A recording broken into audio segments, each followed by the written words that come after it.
Help me hit 7,000 subscribers. Support the video with a like and share your thoughts in the comments. I read everyone. Thank you. I never thought I'd be the kind of man who'd start keeping score in his own marriage. But somewhere between her cold goodnights and my silent dinners, I began counting all the times she turned away. Not just from me, but from us. My name's Adam. I'm 38, been married for 10 years. My wife, Laura, used to be my safe place. We met in college, back when we thought love alone could carry everything. We were broke, messy, idealistic. Yet every night we'd fall asleep tangled up like two kids who'd never let go. I used to think those nights would never fade. But lately, it feels like we've been living in a polite arrangement. The kind of relationship that looks fine on the outside but feels hollow when the lights go off. She sleeps on her side, facing the wall. I stare at the ceiling, counting cracks and trying to remember when she last reached for me. First, I thought it was stress. She'd say she was tired, or that work drained her. I believed her. I wanted to. I'd cook dinner, clean up, light a candle, make small gestures that once meant something. But they started bouncing off a wall I couldn't see. No reaction, no warmth, just that same polite smile before she scrolled through her phone. One night, I asked gently, "Are we okay?" She didn't even look up. "We're fine, Adam. You always overthink." But I wasn't overthinking. I was feeling something die in real time. Weeks turned into months. Her side of the bed became colder, figuratively and literally. When I tried to touch her, she'd flinch like my hand was a question she didn't want to answer. Eventually, I stopped asking. It wasn't rejection anymore. It was habit. Still, I kept trying. I planned a weekend getaway, booked a cozy cabin up north, thinking maybe distance from the city might bring us closer again. She agreed half-heartedly. During the trip, she spent most of the time taking photos for Instagram. Hashtags like #selfcare and #weekendescape made it look like we were happy. I was the one holding the camera, but somehow I didn't exist in the picture. That night, I tried again. I told her I missed her. Her eyes flicked toward the TV, then back to her wine. "Adam," she sighed, "I'm just not in that mood lately. It's not personal. Not personal." The words echoed for days. How could something so intimate not be personal? When we got back home, I started noticing little things. How she'd dress up to go out with her friends but barely change out of pajamas when we stayed in. How her laugh sounded freer on the phone than it ever did with me. She wasn't cruel. She was indifferent, and indifference hurts more than anger ever could.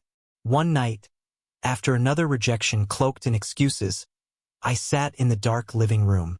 My phone lit up with a message from my buddy Mark. "How's married life?"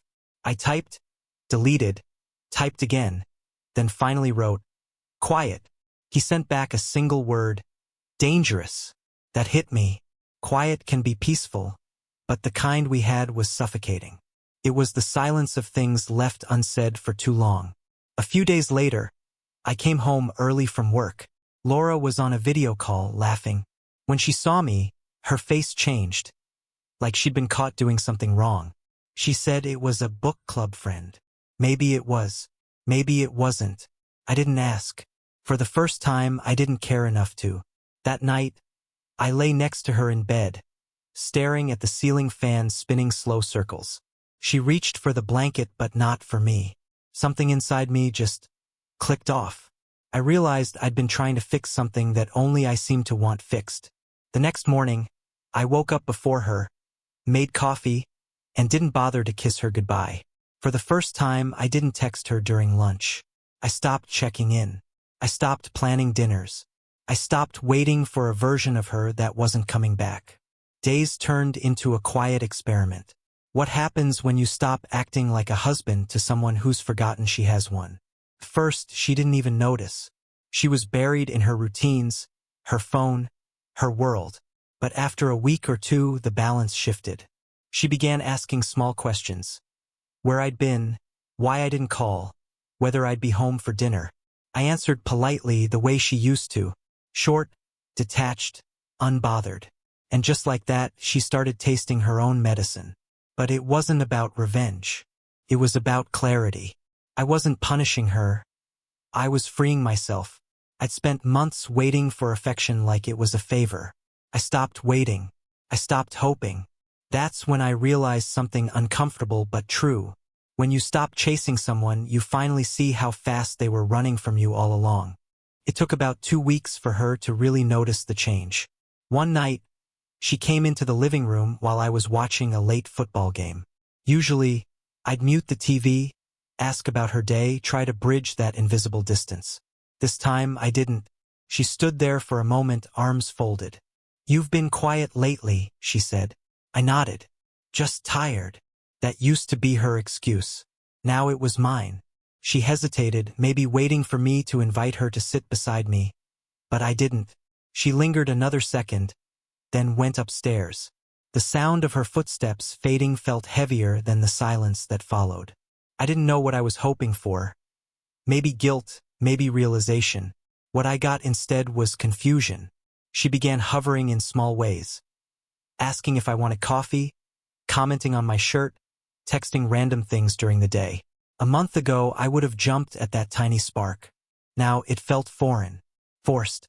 When affection becomes currency, even kindness feels like a transaction. A few nights later, she brought up the subject I'd been waiting for. "Adam, are we okay?" I looked at her, really looked, at the woman I'd spent a decade with who used to know every version of me. "We're fine," I said. "You always said not everything has to be about feelings." She went quiet. There it was, the echo of her own words finally coming back. That night, I slept peacefully for the first time in months. Not because I was happy, but because I wasn't begging for something that should have been freely given. In the days that followed, the distance grew sharper. We were polite strangers sharing bills, groceries, and oxygen. I noticed she started staying home more. Her phone face down. The makeup routines got shorter, her laughter quieter. Maybe she was realizing that silence cuts both ways. One Sunday morning, she found me sitting on the porch with a cup of coffee. She sat across from me, uninvited but welcome. "Do you still love me?" she asked, voice barely above a whisper. It should have been a simple question. It wasn't. I took a long sip, watching the steam rise and fade. "I think I love what we were," I said finally. "I just don't recognize what we are now." Her eyes filled, but no tears fell. She nodded slowly, like she understood and hated that she did. We sat there in silence, two people surrounded by everything we built, yet strangers to each other. Later that week, she tried again. She reached for me in bed. The touch startled me. For months I'd craved that connection. Now it felt unfamiliar, like shaking hands with someone wearing my wife's face. I didn't pull away, but I didn't move closer either. "Adam," she whispered. "I'm trying." "I know," I said softly. "But where was this when I was begging for it?" Her hand froze. The air between us felt heavier than any argument we'd ever had. The next morning, she cried at the kitchen table. I wanted to comfort her. It's what husbands do. But I couldn't be the one to heal a wound she'd refused to see when it was mine. Sometimes love doesn't end in flames. Sometimes it just stops breathing. A few weeks later, she suggested counseling. I agreed, even though deep down I knew we were already past the point of repair. Therapy didn't uncover some hidden resentment or secret affair. It only revealed what we both already knew. Love can die quietly, even when no one cheats, lies, or leaves. The therapist asked me once, "Adam, what do you want from this?" I said, "I just want peace." And I got it, just not the way I imagined. We separated a month later. No shouting, no slammed doors. She moved into her sister's place for a while. I kept the house, the silence, and the peace that came with it. Funny thing is, the house doesn't feel empty. Feels honest. I still make coffee in the mornings. Sometimes I catch myself setting out 2 mugs, then laugh quietly and put one back.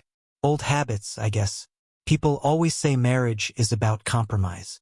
I used to believe that, but compromise without reciprocity is just surrender. I'd surrendered for years, mistaking patience for love. Now I understand real love doesn't ask you to shrink just to keep someone comfortable. If she ever calls, I'll answer. Not because I'm waiting, but because I've forgiven. Forgiveness isn't a gift to her. It's freedom for me. When you've spent enough nights begging for warmth that never comes, solitude stops feeling lonely. It starts feeling sacred.